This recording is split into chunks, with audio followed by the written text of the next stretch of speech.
The first thing that I have learned and I share is you want to prepare for the conversation. There's a direct correlation between how much you prepare and how well the conversation goes. As part of emotional intelligence, part of what you want to do, and you're the expert on this, but part of what you want to do is seek to understand, make sure your message is being heard, because sometimes people shut down when you're having that conversation or they're hearing something different. So once you've listened, then it's really about gaining agreement on what the next steps are going to be, because part of what you want to see happen is some type of change based on the conversation. One of the key things that I may do differently, I'm not sure if you do this, Colleen, but anytime there's a plan of action required, usually the manager would write it down and send it to the rep. I actually invert that and have the rep send their plan of action to the manager, and it does a couple things. One, it crystallizes it. When you put pen to paper, it crystallizes it in your own mind.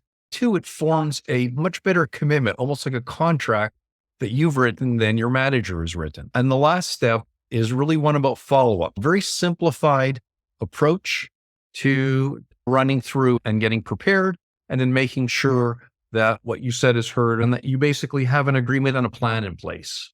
There's a couple of things that really resonate here. And one thing that I get on my sales managers about is we are all over our salespeople about pre-call planning, right? Getting ready for an upcoming sales meeting. And yet, when we reverse that and ask managers, how much time are you spending pre-call planning your one-on-one coaching, especially difficult conversations? Are you rehearsing the difficult conversation? You usually get a not so much. I think that's really one that I hope the listeners take hold of there. And then something else you said was quite interesting is that the rep sends back the action item. And this really aligns with what Dr. Robert Cialdini talks about in his principles of influence.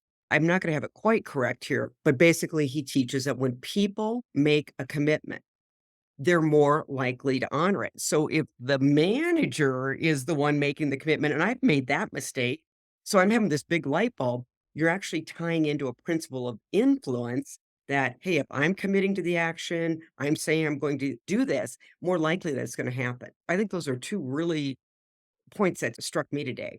I take a very simplistic approach, but some of those little nuances make a big difference in outcomes.